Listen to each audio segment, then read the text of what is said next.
Hello, everyone. And I've got a special guest on the show today. Her name is Danielle Joworski. Welcome to the show. Thank you so much, Pauline. So excited to be here today. Yeah, likewise. And so you've got an impressive profile and story. So we want to get into all of that today. But first of all, Danielle, please introduce yourself and what do you do?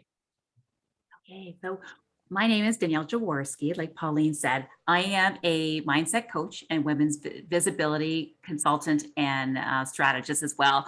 So my passion is really helping women to feel much more comfortable shining the spotlight on themselves so they can step out on their business in a way that they feel comfortable with to position and promote themselves as the experts that they are and really to connect with their audiences in a way that feels authentic to them.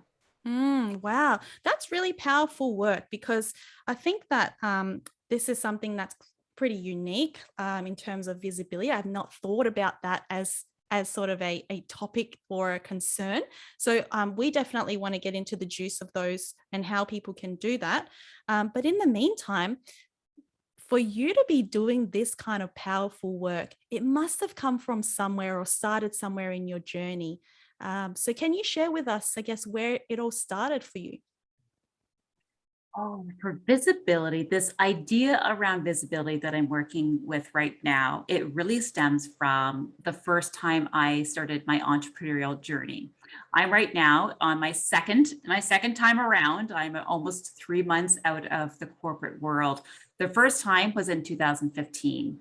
I stepped off and stepped out of the corporate world. I needed to focus on myself and my family and find a career path that was more, it was no longer the career path for me. When I did the business the first time, it was brand new. I was from manufacturing, almost 15 years of manufacturing experience at the time. And being an entrepreneur was completely new and different. I was used to Fortune 500 leadership, where you have certain visibility and certain roles. Being an entrepreneur, I never realized when I started that you literally are the face, the voice, the sound, everything of your business. I had a challenge, a lot of challenges being visible at my first time as an entrepreneur.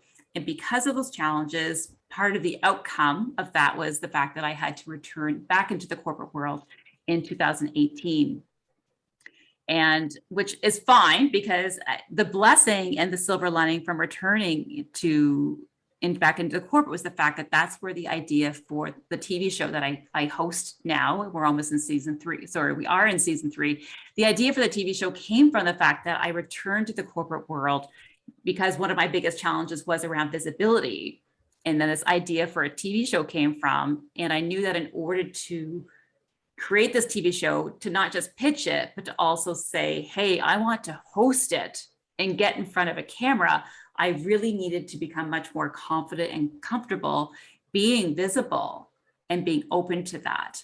And Mm. really doing the TV show is really where that whole visibility journey just absolutely transformed for me and has brought me to where I am today. Wow, that's incredible. And I want to just ask you something. You mentioned about going back into the corporate world. Now, I've done this a few times, and probably a lot of people have as well, where they've kind of tried to step out, dip their toes, and then, encounter certain challenges and then go back. And like that's completely okay because everyone, has to look after themselves, however it is for them. The challenges you mentioned, what were kind of like, if you don't mind sharing, some of the challenges that you encountered that sort of led you back into taking a pivot?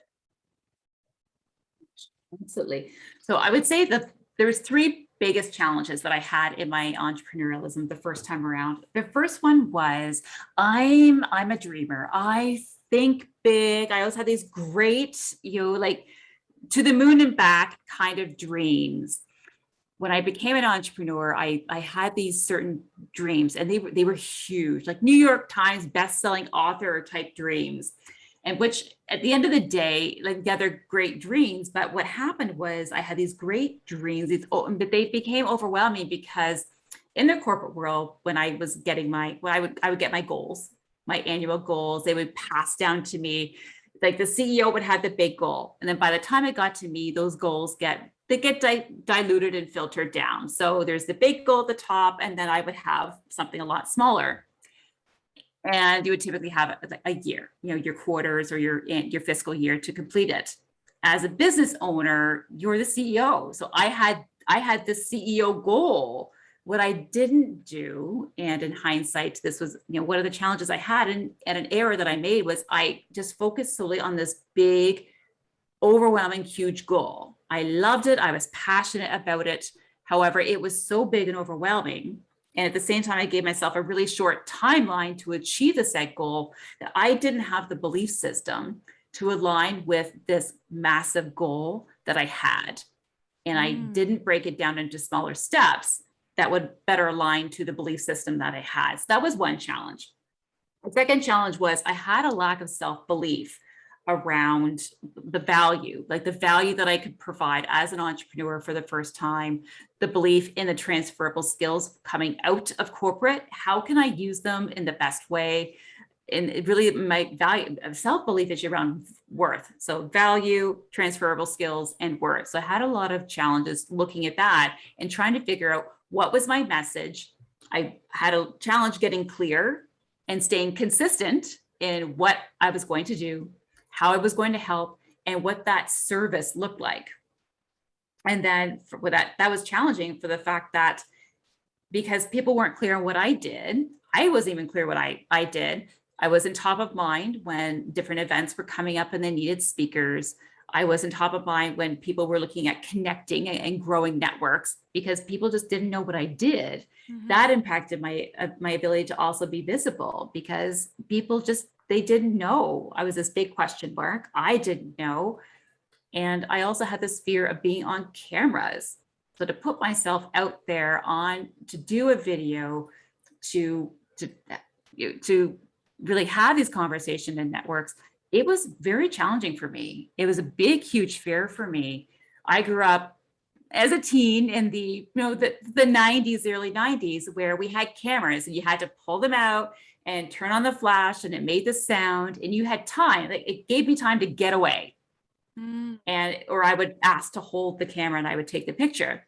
So I had this fear of being visible, and between like that and the overwhelming goal and the lack of self-belief, value and worth that I was really encountering at that time, these were challenges that was impacting my ability to be seen, to be heard, to be available to book a service, and at the end of the day, to create an income.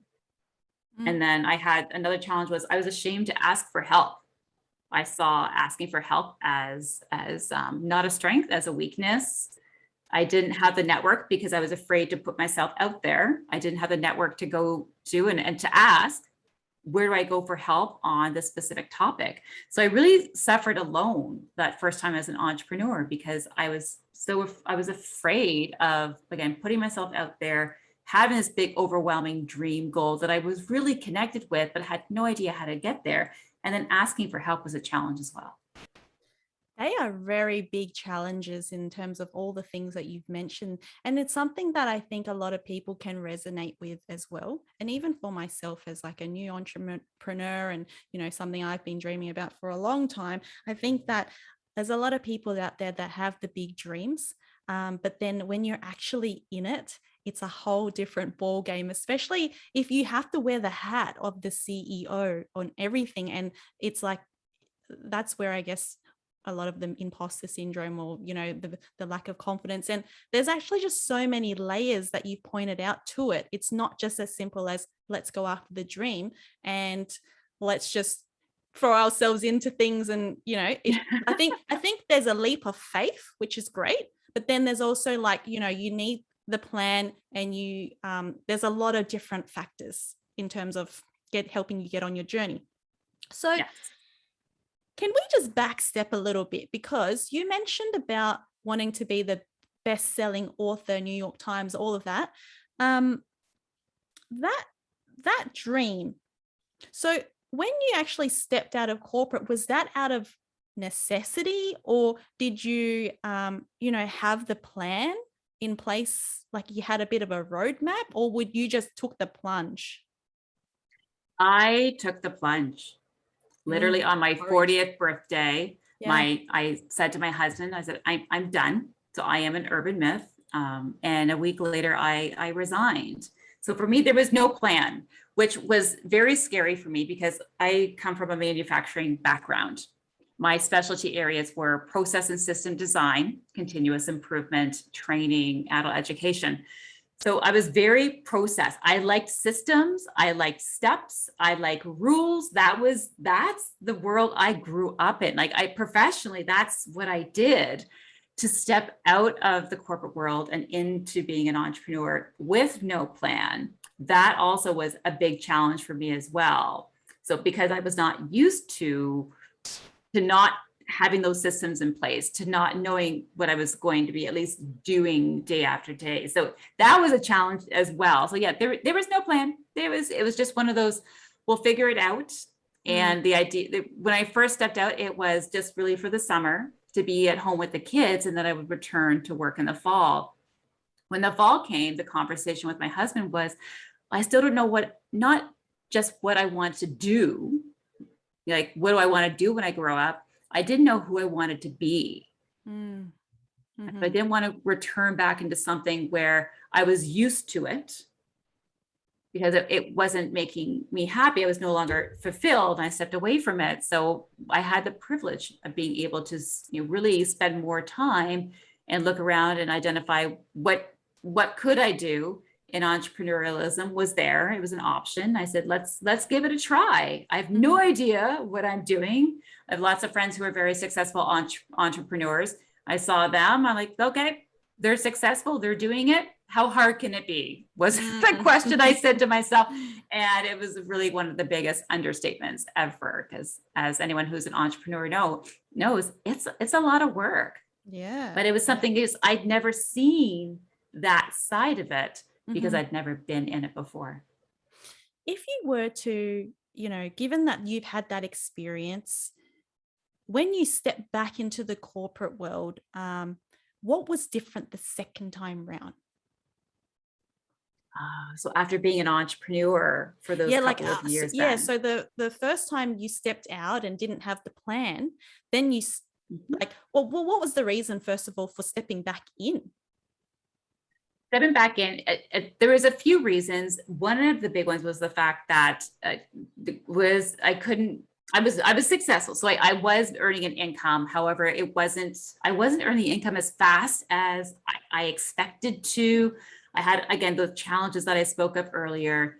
Also, I had left to spend more time with my kids. My kids, actually, it was funny, but they initiated a conversation to basically say, Mom, we don't need you here when we get home from school. We're okay.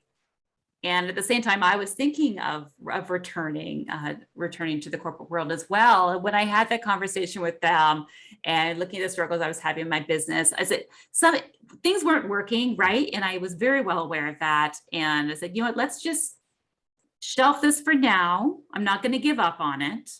I'm going to return and just give myself the time and the space for the idea to get really clear on exactly what it is that I want to do, how I want to help. I knew it was women and what that looks like while still earning an income. And when I returned to corporate in 2018, it was always with the knowing that I would step out one day again. Just, I needed the time and the space to get really clear on what it is I wanted to do, and then to create that plan that I didn't have the first time around. Yeah, that's really powerful. The difference I see there is really, I guess, giving yourself the time and space, like you said, to really get clear. And so when you're clear, that's when you're more likely to succeed or implement in certain ways and get things in order as well, so that you can, make the process a little bit more smoother.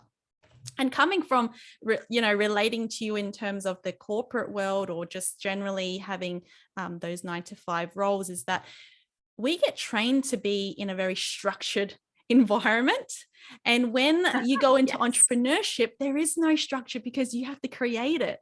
And so I think that's a lot of the times there's like the people who have the guts, there's people who they don't have the guts, or maybe they don't have the opportunity yet. But I think that is a really differentiation point of like, you have to go into it knowing that you're going to create the structure as well around it. So, and I think with that, that's where you mentioned about there's a lot of like belief systems and values, and really just being clear on who you are before actually stepping into that creation space. So that's really a powerful lesson there. So talk to us about the fear. Like, it's a big move for someone to, you know, like yourself with this kind of structured background, process, system orientated, to then step into right in the cameras of like TV hosting and all of that. That's a big jump. Like, there is definitely a boldness within you to, first of all, have the courage to even step out of the corporate world in the first place, but then having to do it a second round and being really visible. It's not just like a little bit best-selling author and all that. It's like you're out there. So talk us through, I guess, how you managed to overcome the fear or your belief systems. It was a lot. It was a lot of work. I can share that the idea for the TV show, so pitching the TV show, and the idea came from when I returned to corporate. So again, silver lining, so grateful I made that choice to return. When I got the idea, so I worked with someone in order to create the pitch or it's a treatment for a TV show. And I remember writing it, being really excited about it, and then submitting it, and then hoping that it wouldn't get picked up. Like the email would get lost in the virtual world, or I would never hear from anybody, because I had that fear of being on camera. And then the whole, what if they say yes? Then I'm kind of stuck and committed because I said I would host. I said I would be on TV, which doesn't make any sense. I have no background in media and broadcasting. I started my career in a microbiology lab. Again, I was Fortune 500 manufacturing. That was my background. Being in front of a camera and doing TV was nowhere in my profile whatsoever. It was not even a speck of a potential in a career, any career path I'd ever thought about. And that fear of being on camera from earlier days, it was absolutely there. What pushed me past the fear? So I kind of have a saying, basically, which says, the greater the belief, the larger the leap. The belief that I had in the impact that this show could have on women, just even at the beginning, it was just a little bit bigger than the belief, and it tipped the scales on the belief side, where that's where I submitted the treatment for the show. And for anyone who hasn't seen the show, it's called The C-Suite. The C stands for choice. It's all about connecting the career challenges, so trending workplace and career challenges of women, to the services, the support, and the really the solutions that women entrepreneurs provide. It was a platform for women's voices to be heard, also for women to be seen, and entrepreneurs to be found. Because when I stepped into the entrepreneurial world, I used a lot of these supports and systems that these women that I met, I used a lot of I connected with them. And we'd always talked when I was in that world about how we need to get out there. We need to become more visible. This is way before Zoom and all this virtual networking happened. There was this lack of opportunity for women to be seen and be heard. When I had the idea for the show, it was, again, to connect these corporate challenges that women had to these solutions that women entrepreneurs had. It also created this platform for women, and knowing the impact that, connecting problems to solutions. I'm a huge problem solver. Like, I get really excited, trying to solve problems in creative ways. Just being able to create, like, again, the solutions and bring women together in a really unique way that was focused on careers. They were not conversations that I was having or hearing about, or I was seeing where I'm from. And so I had that idea, and that belief of the impact and being able to help really allowed me to push past the fear to at least submit the treatment And then when I got the communication that, hey, we're gonna move forward with this, it was scary, but I kept taking the steps and saying, okay, we're gonna move forward with this. What's the next step? What's the next step towards this big goal? And I broke it down into much smaller pieces, which included working with coaches, a mindset coach, and I had an acting coach. So looking at mindset and skill set, so that when I got on that TV, I was as confident as I could be that first time. And I also had the skill sets as well, because I'm all about helping to create these environments that women feel very safe and comfortable in. It can be overwhelming to come on TV, especially if you've never been in a TV studio before. And I wanted to just make sure I was creating this really good experience for guests so that they could relax and we could just have a conversation. And then they would just get to share who they are and what they do and why they love to do what they do. That's beautiful. And it's just a great way of like bringing people together on a platform that you've created. I could really see that when you mentioned before how there was a lack of belief system, the value and the skills for someone who went from like zero of like no experience to jump into this and really get that support system to, those three have come into alignment. There's one thing in there that I'm really curious about, and that is that worth.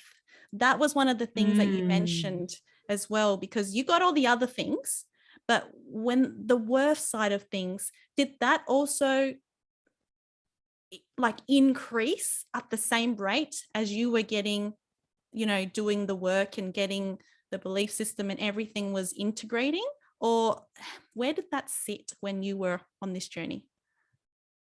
The word, it definitely grew, because I had to really identify it and believe that I was worthy of being this person that was good enough and smart enough, pretty enough to sit in front of someone and have these conversations and to promote them as well. So definitely that whole value system. So understanding and believing that I had value to offer other women. I had skill sets that, even though I hadn't done broadcasting or media before, they were transferable. So I had that belief now that, I can bring in these different skill sets from being an entrepreneur. And I really started bringing more skill sets from that entrepreneurial journey into how I was hosting the show and how I was community producing the show. Because I was all on, as an entrepreneur, it's all about the how and the experience that you want to have your customers, your clients, your audience have who are on the journey with you. So I did a lot of little things like that. We're really focusing. It wasn't about me at the end of the day. It's all about what can I do to make this a great experience so it becomes a great conversation between a guest and I, so that at the end of the day, the guest has a good experience and the audience is getting value. It was, so I had to take me out of the equation and just realize that I'm the conduit between these women and these conversations and these challenges and solutions. And so when I took a step back and really saw myself as, it's really not about me, it's about helping everybody else to the best of my capability. That really helped as well to really define, this is my role and I'm worthy of doing this and I have complete value. And I believe, not just I believe, I knew that I could do this. As scary, I was still scared, absolutely still scared. My first episode, it was very slow and very painful to get through. However, I did it. And I knew that everyone has a first. And the first, you learn lots. And it was continual improvement from there, because I was committed to ensuring that I was creating something of value for others so that they could provide value. So valuable in that, because you literally shifted the spotlight onto the impact that you were going to make through this vision, this creation that you had, this platform. And that, I think, is a good shift in terms of fear. I just want to point out is that it's always going to be very scary. Like, I think it might reduce over time. I think the fear is one of those things that really just sit with us until we sort of like, we keep at it. But I really like the fact that you've, made yourself visible you're in the spotlight, but at the same time, you've distributed that spotlight. And your focus is really on the experience and the other people and the impact and value versus like, what are they going to think of me? Yeah. As well. Yeah. Yeah. Really important. What changed after that? Like now when you look back and you think about the difference that you're making, and how far you've come, what's the difference, or what did you get out of that experience? Like when you look back at yourself or when you reflect, like what is it that keeps you going now? Keep me going. It's fun. That's a really good question. And what came to mind was, for years, again, I have been running from cameras. I had no logical reason why. It was all these beliefs that I had around, I'm not pretty enough. I don't sound like the women I saw on TV. I didn't necessarily maybe dress like them. And so I was running like really hard and really fast against something. Once I finally embraced it, I felt alive. So I think back now and I wonder, and I look at everything, whenever I'm up against something new and I feel some resistance, I kind of step back and I look at what's happening, and I ask myself, am I resisting this because it's really truly out of fear? Or am I resisting this because there could be something not so great by doing it, or on the other side? Or am I resisting this because this is the next big step towards me, creating that bigger purpose, that bigger impact, or feeling that fulfillment? Really shifting this fear of karma to embracing it, it really opened my eyes and awareness around the fact that maybe for a lot of my life, all of these challenges I have been coming up against and I was just running from, maybe if I just embrace them, that's where the growth is. That's where the inspiration is. And that's where I can really best help and serve others. And so I'm now much more open when I'm up against something and there's resistance. I'm like, okay, so is this me from an ego perspective, not wanting to do it because I just don't want to do it? Or is there something more or deeper that I'm scared because what if this is something big? Because that can be scary, to be out there and to feel fulfilled and keep moving towards that bigger purpose. I think there's a fear in that as well, because it could be big. Like, how big could this go? Some days I sit back and I think, I'm like, well, I'd love for it to be bigger and I want it for it to be bigger. Then on the flip side, you think, whoa, what happens when you get too big? Because especially with visibility, when you get out there, then you become more visible to more people. Not just in your community, it could be around the world, which means you're now open to people seeing you and then saying things back and things like that. So that definitely is there now. But yeah, that big awareness was, what if I embraced everything I was scared of? What be the worst thing that happens if I at least tried it out or explored that? And for me, the TV show and being able to get in front of a camera, I've realized now I was running from something that I absolutely today I love doing.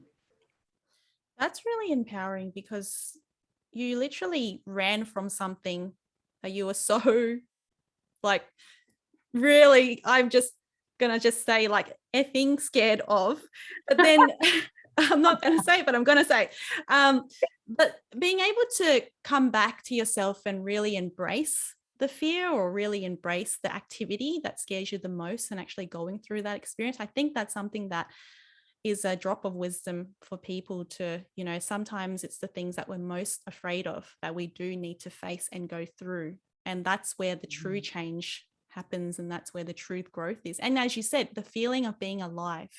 Talk to us about, what does it feel like to be alive for you? Because it's I say it all the time, like I can feel it. It's a feeling, but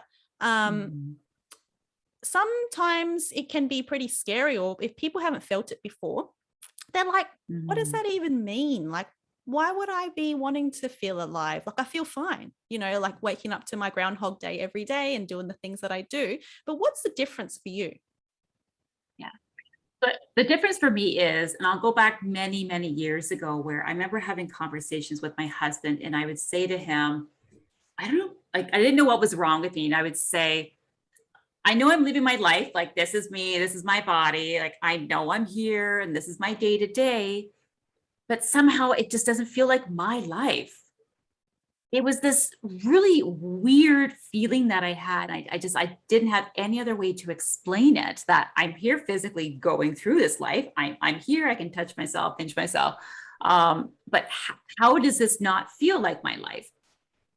The sense of feeling alive that I have now is, to me, it's almost like I know, like, there is 100% alignment doing the work that I'm doing now, helping women, in whether it be coaching or through courses or through the show.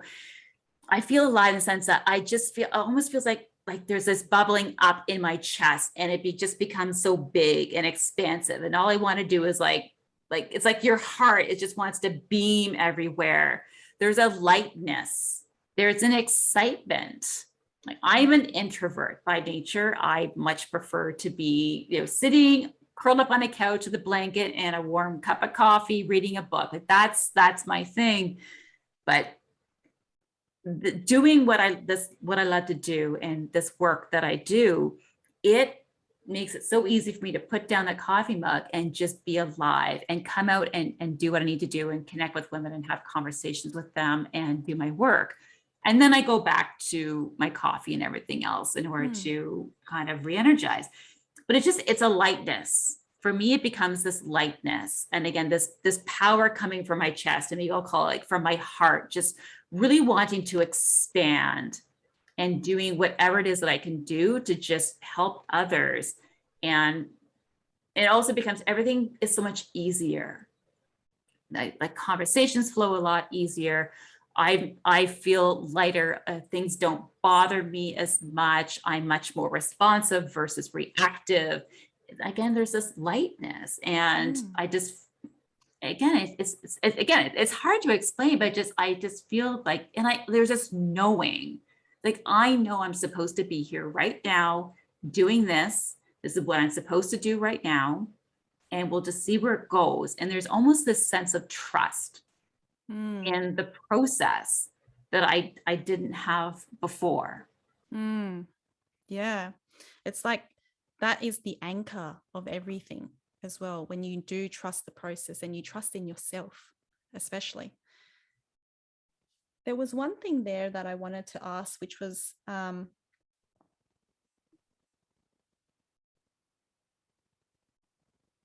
it's gone now. It's gone, but it's gone now. Oh, I'll come back. yeah. Do you ever, like, because now that you've like overcome the fear and you're having a certain level of success, do you ever get to the, like, because there's many levels, right? Like, as you're growing, then there's another level that appears. There is also a fear of not just, what if, like, am I good enough? Like, there's that side of things, but there's also the fear of success, like the fear of more success. Like, what if I can't handle it? Or like, when you blow up, or when your dream comes to fruition, do you, like, how do you deal with that? Or do you ever feel like that sometimes you feel so alive that you get really caught up in that as well? That you can lose yourself, or feel like, I don't know, like, there's just, how, say, people, I don't know, like celebrities or something, people who get into the limelight, they go from like nothing to like everything. And then they can lose themselves in it, or really get caught up in like, like the chase of success. Like, I want more of this. This feels good. So they go. But then is there ever a time when, you sit back and just sort of, not like, you're still you as well, and you're grounded in what you do, and you're happy to just take step by step, rather than, I don't know, like, do I keep having a bigger dream and a bigger dream every time I reach the next step? Yeah. So for me, I keep having the bigger dreams and the bigger dreams, because that provides the roadmap for me for that growth and that continual evolution into something bigger.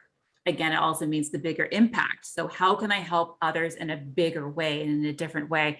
So when the goals are achieved, absolutely, I reframe now. I still have that. There's still that big, dream sky high goal, like to the moon and back goal that I still have. I just keep breaking it down into, again, those smaller, more scaffolding kind of goals.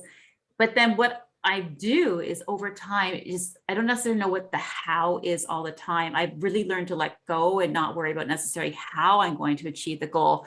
And it may not look exactly the way I have it pictured in my mind. And I'm being a lot more open to that process of not being so specific, because then if I'm solely focused and we're looking for one way to do something, I may be missing out on opportunities and experiences to achieve the same goal in a different way. And I have to say, like when I'm pursuing and you're feeling alive, absolutely, there's this definitely, like when you're almost like, it's like you're on this high because you're in the flow, everything's happening, like your business is growing, friendships are really good, like you're in this really good place. And I fully believe there's something called like an ebb and a flow. So you're always going to be ebbing and growing and everything feeling good. And then there's that flow time where sometimes things are a little bit slower. And I will sit at home and think, well, geez, I don't have any calls today. What does that mean? And it could just be, you just finished having this huge ebb, and this very like last week was just it was such a busy week. This week is a little bit lighter. It just naturally happened that way. At the beginning of the week, I started to get a little worried, thinking, "Ooh, this isn't good. What should I be doing to change and shift the week around?" And then I realized, no. I just came off a really busy week. This is my rest period as well. And I have a way for me to kind of stay grounded is I have a number of coaches and peers that I work with as well, that I check in on a frequent basis and a very consistent basis to make sure that these great ideas that I'm having, I have someone to brainstorm them with. If I think I'm going sky high, they help to ground me and give me that different perspective. So that's something I absolutely do is even though I'm a coach, I have coaches I connect with and a number of different coaches as well for different reasons. So I think that's really important for me, just in staying grounded and also staying motivated at the same time when those challenges do pop up that I may not have the skill set or the knowledge for, or I don't think I do. They help me just to have a different perspective on it, and then to keep moving and not let the challenge overcome me or make me want to quit or stop. So yeah, so that's what I do very periodically is I stay accountable to other people.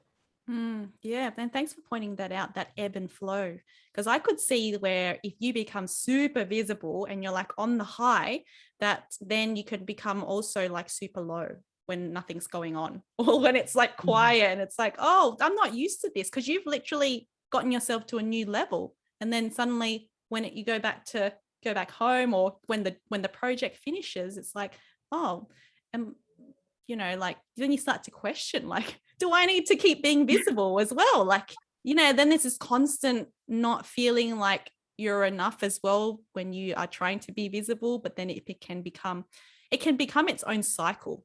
I can sort of see that going on as well.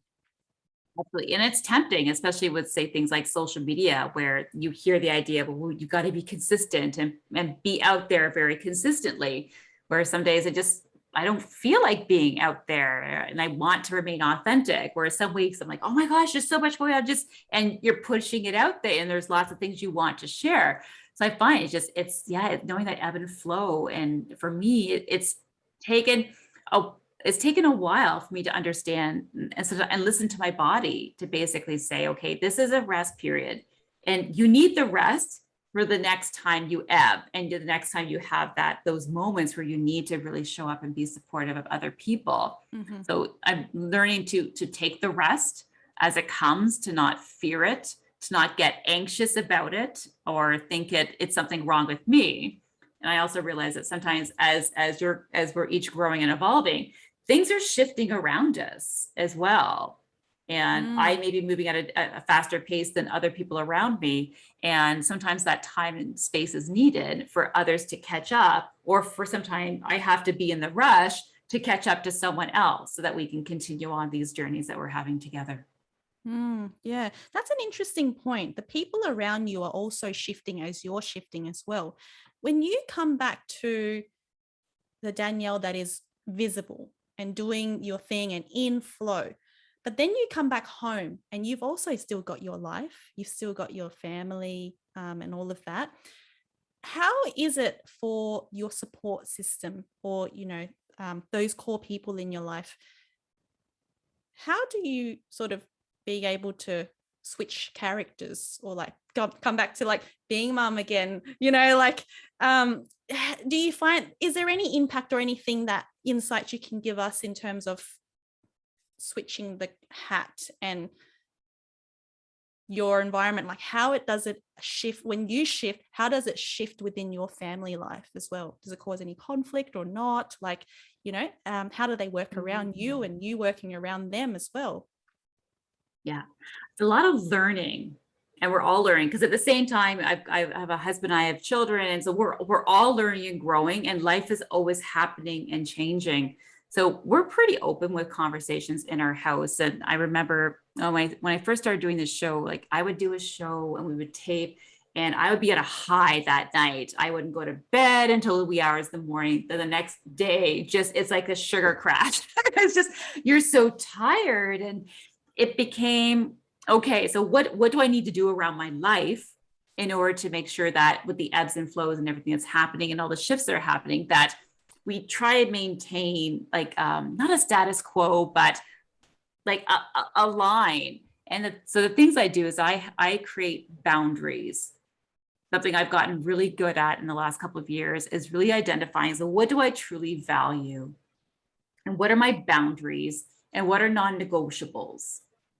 So that if I do need the time to have the time, I'm booking off things in my calendar. I don't typically work on Mondays. Like that's not a day that you can book me for any kind of conversations on the Mondays, because that's coming out of a weekend and it's my day to, if I want to go visit family, I will go and do that. It's kind of a me day. And on weekends, I really try not to be working if I don't have to on the weekends. That's my time, especially we're getting into fall here in Ontario and in Canada. So there's lots of outdoor work that has to be done. I want to enjoy the weather before the snow starts to fall, because I'm not a fan of snow. So there's things like that. And so I've got these boundaries where there's so much opportunity sometimes to keep busy, and to sometimes, you almost want to keep busy, or there's all these great experiences that you feel like I have to keep learning, I have to keep growing.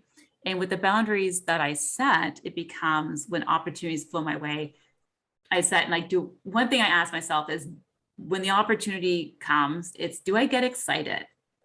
Do I feel excited when this opportunity is presented to me? Yes or no? If it's a yes, I get excited, and like, ooh, even if it's a little bit scared, yes, like I will say yes to it.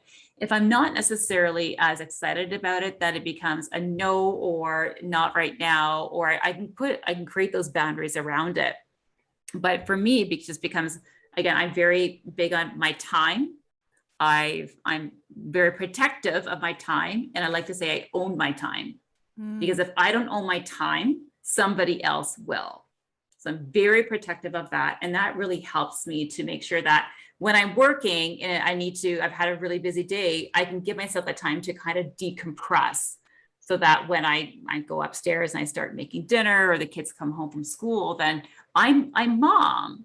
But I really try to make that a very intentional actions around, like, I am who I am. Wherever I'm showing up, I'm pretty much showing up as who I am. I may just be more chatty some days than others, depending on, again, being that introvert and my comfort level. But at the end of the day, like, that's something that's important to me, is that whether if I'm on the street, if I'm in the grocery store, I'm on camera, I'm chatting with a friend, that I'm me, as like really on that person, on that same person all the time. Like because for me, like, to think you have to be different characters all the time, that takes a lot of energy. It takes a lot of energy out of it. And you have to remember who that person is. And So it doesn't mean that you don't flex who you are. You don't pull on different skill sets. Like you have to pull on different skill sets for different environments. And that's normal for any kind of workplace, any kind of role that you're going to do. But at the end of the day, like the core of who I am, like that, I like to think is being seen and shown no matter, who I'm showing up as, if it's mom, if it's wife, if it's, coach, TV host, it doesn't matter. That the core of who I am is showing up to whoever I'm visible and in front of. Yeah, no, that's beautiful, because it's, as you were talking, it's almost just like you are expressing yourself. You are still yourself, but expressing and extending different versions of yourself depending on the environment that you're in and what is required as well. So yeah, that's a very valuable point. So thank you. So now come to nowadays, what's next for you, or like, what are you working on now? Oh, geez. Well, I'm always working on things in the background. And for me, it's all around, again, being out of corporate now for almost 3 months. It's setting the plan and having that plan in place as to what the next step is. I have put out a confidence on camera for women entrepreneurs course, a 4-week online course, really to help women where they are, who maybe want to take those bigger visibility steps, and they have that goal to do a webinar or be on TV or even be on a podcast, yet they want to feel much more comfortable and confident in their on-camera presence. It's an introductory course, and really just to get those a little bit of mindset and some fundamental basic skill sets around camera use, so that, again, you can just start creating small little videos, however whatever that means to you, to help, to start increasing your visibility and doing it in a way that's comfortable to you.